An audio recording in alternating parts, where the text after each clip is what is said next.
नेपाल के मेरे प्यारे भाइयों और बहनों, नेपाल में बालेंद्र शाह जी की नई सरकार बन गई है और वो शपथ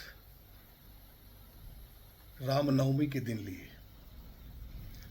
और बालेंद्र शाह रामनवमी के दिन शपथ लेते ही दसवें के दिन रावण और मेघनाद को जेल में डलवा दिया। ये बालेंद्र शाह का बाल रूप है, अभी विकराल रूप बाकी है। नेपाल के मेरे प्यारे भाइयों और बहनों, आप लोगों ने एक नई सरकार चुनी और इसमें अधिकतर युवा लोग हैं। लेकिन ये सरकार अमेरिका, ब्रिटेन और दिल्ली से बनाई गई है। दिल्ली ने ये नई सरकार बनाने में बहुत मेहनत की, बहुत पैसे खर्च किए और दिन रात मेहनत की। ये बालेंद्र शाह जी की सरकार जो राष्ट्रपा की सरकार बनी है, ये भारत की अथक परिश्रम से बनी है, दिल्ली के अथक परिश्रम से बनी है। ये भारत के प्रधानमंत्री नरेंद्र मोदी जी और गृह मंत्री अमित शाह जी ने एक नया शाह वंश का प्रधानमंत्री का राज्याभिषेक करवाया। ये राज्याभिषेक रामनवमी के दिन हुआ और बालेंद्र शाह नेपाल के प्रधानमंत्री बने। मेरे प्यारे भाइयों और बहनों, अभी बहुत चीज़ें बाकी है, अभी तो शुरुआत है। अभी बालेंद्र शाह जी का बाल रूप ही सामने आ रहा है। मैं तो नेपाल के खस लोगों पर मुझे तरस आती है, वहाँ के बाहुनों पर। वहाँ के नेपाल के जो खस पाहुन हैं, 2046 से ही जो नेपाल का शाह वंश है उसके साथ लगातार गद्दारी करते आए हैं। और उन्होंने कांग्रेस के रूप में, उन्होंने कम्युनिस्ट के रूप में, उन्होंने माओइस्ट के रूप में, उन्होंने जंजी के रूप में लगातार शाह वंश के साथ गद्दारी की, वहाँ की राजशाही के साथ गद्दारी की, वहाँ के हिंदू राष्ट्र के साथ गद्दारी की। और वहाँ के क्षेत्रीय और ठाकुरियों ने भी बोतल में बंद होकर के इस शाह वंश के साथ लगातार गद्दारी की, चाहे वो शासन में रहे हों, चाहे प्रशासन में रहे हों, चाहे आर्मी में रहे हों। इस शाह वंश के साथ लगातार गद्दारी की और देखा, अब तो शर्म आ रही होगी ना। दिल्ली ने एक नए शाह वंश को प्रधानमंत्री के रूप में उनका राज्याभिषेक कर दिया, हिंदू रीति रिवाजों के हिसाब से, सनातन धर्म के हिसाब से। अब तो शर्म आ रही होगी खसों, सत्ता विहीन हो चुके हो ना। अब अभी तो बहुत चीज़ बाकी है। अभी जिस दिन जनसंख्या के हिसाब से पार्लियामेंट की सीट निर्धारित हो जाएगी, तराई में अगर 5 लाख लोग एक सीट बनाएंगे पार्लियामेंट की सीट, तो उतने ही पहाड़ में बनाएंगे, उतने ही हिमालय में बनाएंगे, तो तुम्हारा क्या होगा, सोचा कभी? और उसी अनुपात में सेना में, प्रहरी में, सशस्त्र प्रहरी में और अख्तियार में और सीआईबी में भी लोग आएंगे, तब तुम्हारा क्या होगा, कभी सोचा है? नेपाल को लूटते हुए कभी सोचा कि क्या कर रहे हो? नेपाल देश को कहाँ ले जा रहे हो, कभी सोचा तुम लोगों ने? शर्म नहीं आती? अब मैं विशेषकर वहाँ के जो थापा हैं उनसे पूछता हूँ, माओवाद में तो सब आप ही लोग थे ना, सब के सब माओवादी बन गए थे उसमें, याद है ना? और बसनेत जी लोग, आप लोग तो लगातार राजा का विरोध किए ना, हिंदू राज का विरोध किए ना। अब तो आनंद ले रहे होगे। अभी तो कुछ नहीं हुआ।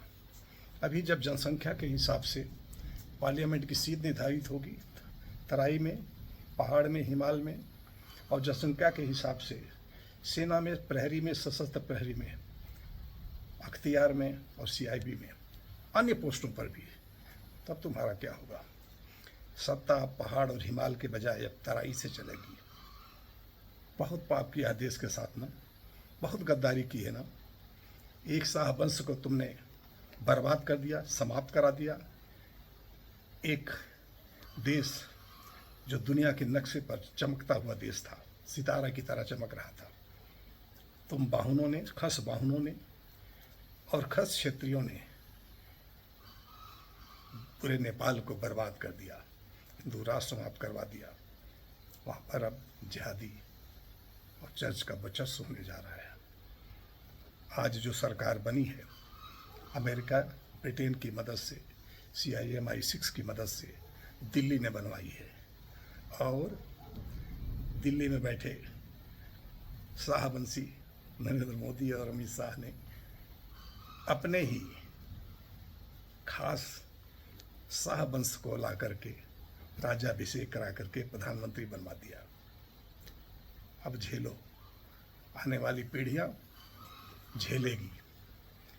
लेकिन मैं बाहुनों से कहता हूँ, तुम्हारे पुरखे जिस तरह से भगई में आए थे, भगई मतलब समझते हो ना, छोटे टुकड़े में अपना शरीर का अंग ढक करके आए थे ना, तुम दोबारा उसी हाल में जाओगे।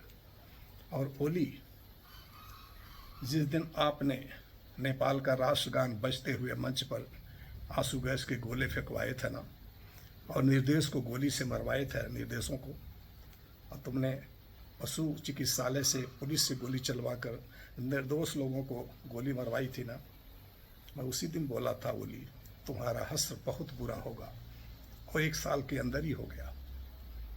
मैं नेपाल के उन तानाशाहों को, प्रचंड बाबूराम भट्टराई और तमाम तानाशाहों को आगाह करना चाहता हूँ, और जो आने वाली पीढ़ी है, दोबारा इस तरह की तानाशाही कोई न सोचे।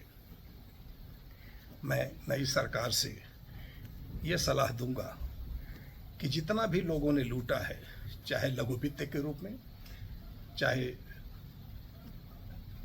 कोऑपरेटिव के रूप में, चाहे जिस तरह से भी लोगों की ज़मीनें कब्जा कर ली, लोगों को बिल्डिंग कब्जा कर ली, या माओवादी आंदोलन में प्रचंड और पार्टी ने जिस तरह से लोगों की संपत्तियां लूटी, मर्डर किए, किडनैपिंग की, इनके ऊपर भी जांच होनी चाहिए, इनको भी जेल होनी चाहिए। बाबूराम भट्टराई जितना पाप किया है, उसके ऊपर भी ये जांच होनी चाहिए। नेपाली कांग्रेस में बैठे लुटेरे जिन्होंने लूटा है, अरबों खरबों लूटा है, देश को बर्बाद किया, देश के विकास को रोक दिया, उनको भी जेल के अंदर जाना होगा। नेपाल के मेरे प्यारे भाइयों बहनों, आप अपनी इस नई सरकार को कहिए कि जितना भी बदला लेने के बजाय अब नेपाल के विकास में ध्यान दें, नेपाल की संपदा, नेपाल के जो पनबिजली योजनाएं हैं उसको आगे बढ़ाए, नेपाल की धरती के अंदर यूरेनियम, सोना, पेट्रोलियम, खनिज पत्थर, कीमती पत्थर और जो भी माइंस, मिनरल्स, उसको निकलाने के बारे में सोचे और उसको देश के लिए लगाए, देश का विकास करे। अब केवल इन चोरों से बदला लेने में अपना समय बर्बाद कम करे, हाँ, लेकिन सजा जरूर मिलनी चाहिए लुटेरों को, डकैतों को, मर्डर को, क्रिमिनल को, रेपिस्ट को, चाहे माओवादी हों, चाहे नेपाली कांग्रेस के लोग हों, चाहे जनजी के लोग हों। जनजी आंदोलन में जिन लोगों ने गोलियां चलवाई, जिन लोगों ने निर्दोष बच्चों को मारा, उनकी जांच होनी चाहिए, उनको जेल होनी चाहिए, उनको सजा मिलनी चाहिए। मेरे प्यारे भाइयों बहनों, बाल रूपी बालेंद्र ने रामनवमी के शपथ लेकर 10वीं के दिन ही रावण रूपी होली और मेघनाद रूपी लेखक को जेल में तो डाल दिया, लेकिन अब बहुत से भी रावण की सेना बाकी है जेल में डाल जाने के लिए। मेरे प्यारे भाइयों और बहनों, इन घनघोर निठल्लों को सत्ता में मत आने दीजिए। ये जो सत्ता में आए हैं, इनको देखिए, ये अमेरिका और ब्रिटेन के हाथों में न खेलें, ये दिल्ली के हाथों में न खेलें। नेपाल की धरती से निकले, नेपाल की धरती के लिए ही काम करें, नेपालियों के विकास के लगाए, नेपाल की धरती का विकास के लिए, नेपाल देश के विकास के लिए, नेपाल की संस्कृति के विकास के लिए, नेपाल के धर्म की रक्षा करें। मेरे प्यारे भाई और बहनों, मैं चाहूँगा नेपाल की पहचान, नेपाल की विरासत, नेपाल के बनाने वालों को इस देश में दोबारा उचित सम्मानपूर्वक उनका स्थान मिले। मैंने इतना कहना था। मेरे प्यारे भाइयों और बहनों, नमस्कार। जय नेपाल, जय भारत।